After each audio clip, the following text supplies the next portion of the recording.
தமிழகத்தில் பெயர் பலகையெல்லாம் அதிகமாக ஆங்கிலத்தில் தான் இருக்குது. அது மாற்றப்பட வேண்டும்.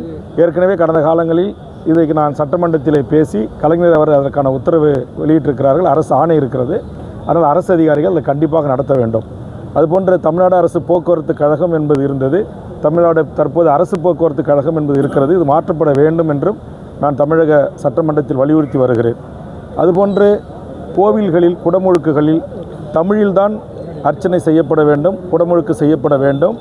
கண்டிப்பாக அதை தமிழ்நாடு அரசு கண்டிப்பான உத்தரவாக அதை நடைமுறைப்படுத்த வேண்டும் என்று நான் கோரிக்கை வைத்து கடந்த காலத்தில் தமிழ்நாட்டின் முதலமைச்சராக இருந்த கலைஞர் அவர்கள் தமிழிலும் அர்ச்சனை செய்யப்படும் என்கிற பெயர் பலகையை தூக்கி எறிந்து தமிழில் அர்ச்சனை செய்யப்படும் என்கிற பெயர் பலகையை வைப்பதற்கு காரணமாக இருந்தது வேல்முருகனாகிய நான்.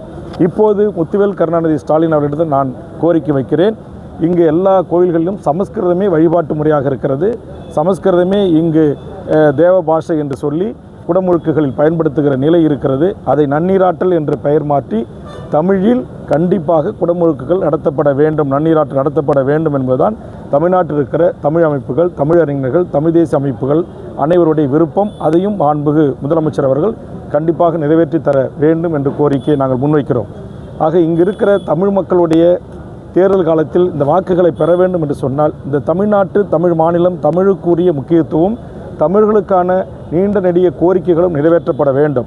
ஜெயலலிதாவினுடைய ஆட்சி காலத்தில் மறந்த அம்மையார் அவர்கள் ஈழத்தில் நடந்த இனப்படுகொலை தான் என்று துணிந்து சட்ட தீர்மானத்தை நிறைவேற்றினார்கள். ஒன்றிய அரசுக்கு ஒரு அழுத்தத்துக்கு அனுப்பி வைத்தார்கள். ஆனால் அந்த சட்டம் தீர்மானம் நிறைவேற்றி அனுப்பப்பட்டும் ஆனால் ஒன்றிய பாரதிய நரேந்திர மோடி அரசு இதுவரையில் கண்டுகொள்ளவில்லை. அதற்கு எந்தவித முயற்சியும் எடுக்கவில்லை.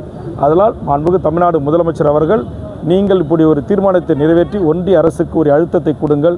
ஒருவேளை ஒன்றிய அரசு அதை நிறைவேற்றவில்லை என்று சொன்னால் தமிழ் மக்கள் விரோதி அரசு ஒன்றிய பாரதிய ஜனதா அரசு என்பதை நாங்கள் மக்கள் முக்கின்றத்துக்கு எடுத்து செல்வோம் என்கிற காரணத்தினால்தான் தொடர்ந்து இதற்காக நான் அழுத்தம் கொடுத்து வருகிறேன். அதுபோன்று ஒன்றிய அரசு சாதிவாரி கணக்கெடுப்பு எடுக்கிறதோ இல்லையோ, தமிழ்நாடு முதலமைச்சர் அவர்கள் சாதிவாரி கணக்கெடுப்பு எடுப்பதற்கான அதிகாரப்பூர்வ அறிவிப்பை உடனடியாக நீங்கள் இந்த பிப்ரவரி மாதம் 17ஆம் தேதி நடக்க இருக்கிற சட்டப்பேரவை கூட்டத்தொடரில் வெளியிட வேண்டும். அதுபோன்று இங்கு இருக்கிற சிறப்பு முகாம்களை மூடி ஈழத்தமிழ் உறவுகள் தங்கள் விரும்புகிற நாடுகளுக்கு அவர்களுடைய உறவுகளோடு வாழ்வதற்கு அனுமதிக்க வேண்டும். திருச்சி சிறப்பு முகாம் இழுத்து மூடப்பட வேண்டும். இதுபோன்று பல்வேறு கோரிக்கைகளை நாங்கள் முன்வைத்து தான் திமுகவை ஆதரித்து வருகிறோம். அதான் நான் சட்டமன்றத்திலே பேசியிருக்கிறேன். அதுக்கு அமைச்சர் பதில் சொல்லியிருக்கிறாரு.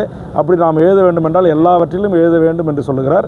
அது ஏற்புடைய செயல் அல்ல. அதனால் முதலமைச்சர் கவனத்திற்கு இதை கொண்டு சென்றிருக்கிறேன்.